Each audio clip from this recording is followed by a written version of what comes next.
So this is President Trump's D-Day. Has to get this bill. As I've explained a number of times, and I'm sorry to be repetitive, but this is very, very important. It's really not about the bill per se, because the bill is loaded with federal spending that's non-vital. It's called pork, and it's there. And that's why Elon Musk doesn't like it. That's why Rand Paul doesn't like it.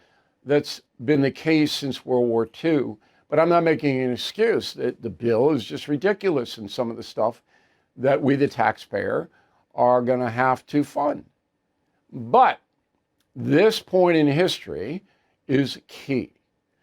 So if the bill fails at the end of the year, all our taxes go up and go up significantly. Okay?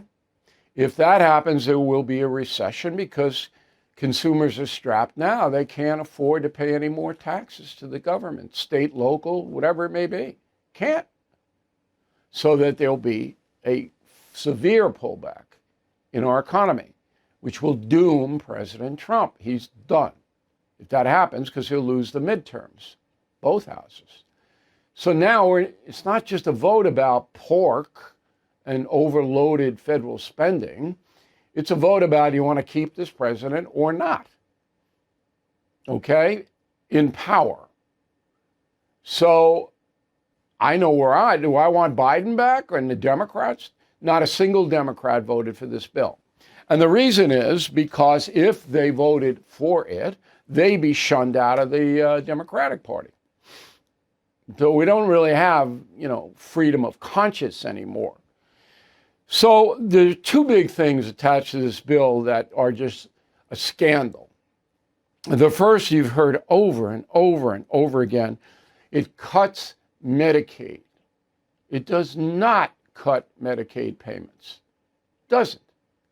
But the media lies about it over and over and over so that not smart people who don't watch or listen to this broadcast, think that Medicaid's going to get cut. And all these people are going to be thrown into the streets with no medical care. Okay. What the bill does, and again, we have explained it and explained it and explained it, is it tightens up people's eligibility. All you have to do to be eligible to get Medicaid is to search for a job or volunteer for a job for 20 hours a week. That's it. You either have to look or volunteer. 100% of people should be able to do that. I shouldn't say that. 95%. There are 5% who are medically debilitated. They can't do it. And there is an exemption for them, a medical exemption. If you are medically frail, that's what the bill says, you don't have to do that. But the layabouts, okay, and they number millions, have to do it or they don't get Medicaid. That's the so-called Medicaid cuts, okay? So when you hear that on the media, and yesterday ABC News did a piece, and they said that older people are not going to be able to look for a job. That is a deception by ABC News because they didn't mention the volunteer aspect or the medical exemption. ABC News just didn't even mention it. I mean, come on. I used to work for that organization. I was proud to work there. It is now a dishonest operation. The second lie is that this bill aids tax cuts for the rich. No, it doesn't. It carries on the tax cuts that was passed in 2017. There aren't any other tax cuts with the exception of the tips. Up to $25,000, you can take a deduction. So my son is a waiter this summer. He gets tips. On his income tax, he'll be able to deduct, okay, a lot of that, and so he'll keep the tips. Also, for senior citizens paying tax on Social Security, you'll get a bigger deduction. Anything wrong with those two things? Trump promised the tips thing, so he's delivering on that. right? But it's not, doesn't aid the rich. It's Bernie Sanders. I mean, the guy just goes on and he just says this stuff that's just patently untrue. He knows it's untrue. Okay? Oh, it's for the billionaires. 8 years we've had this system. Okay? All you're doing is continuing it. So those two things are paramount in the Americans not understanding what this bill actually says and does. Will it pass in the House? Probably. These 218 votes, and that's coming up. Now, last night I was on News Nation, and Cuomo and Vittert, were pounding Senator Ron Johnson, who doesn't like all the pork. Johnson and I share that. But he voted for the bill because of the Trump danger. He doesn't want to destroy the Trump administration. Vittert and Cuomo criticized Johnson for doing that. Here's what I said. Go. The bill is a bunch of bull, but there's no choice in this time in history. The Democrats don't want to cut any entitlement spending or supervise who gets it or keep it away from undocumented people or do anything. They'll cut border funding. They'll cut defense. That's all. There's not one Democrat on Capitol Hill, not one, who will vote for this bill because it doesn't cut Medicaid. That's a lie that's spewed out over and over by the corrupt TV journalists, so-called, all right? It supervises. It does exactly what Bill Clinton did in '92, right? Saying if you don't look for work and you're able-bodied and you don't have a kid in the house, you're not getting it, okay?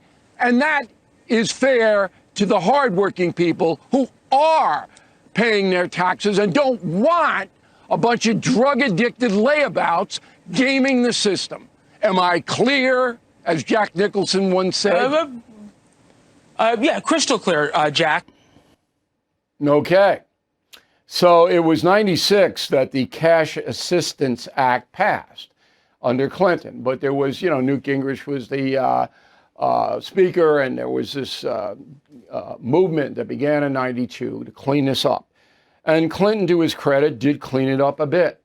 All right, he did impose requirements to get cash assistance. Quote, recipients must work after 2 years on assistance, with few exceptions. 25% of all families in each state must be engaged in work activities, rising to 50 fiscal year 2002. Single parents must participate for at least 20 hours per week for the first year, increasing to 30 hours per week for fiscal year 2000. Two-parent families must work 35 hours per week by July 1st, 1997. Okay? So Clinton got it. Everybody got it at the time, that you just can't have lazy, addicted, whatever people gaming the system. Now, if this bill passes, it will save about $1 trillion, according to the Commonwealth Fund and the Congressional Budget Office. $1 trillion over 10 years. That will be saved by the federal government. Obviously, with a $36 trillion debt, we need that. Now, is it going to add to that debt over the same period of time? The $1 trillion savings is just Medicaid, just Medicaid.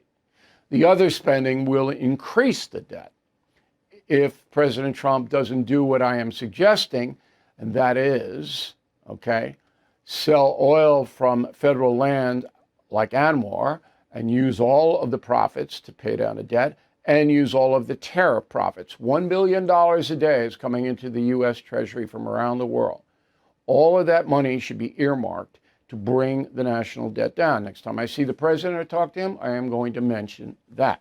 I hope he will get behind it, because that can bring it down. All right?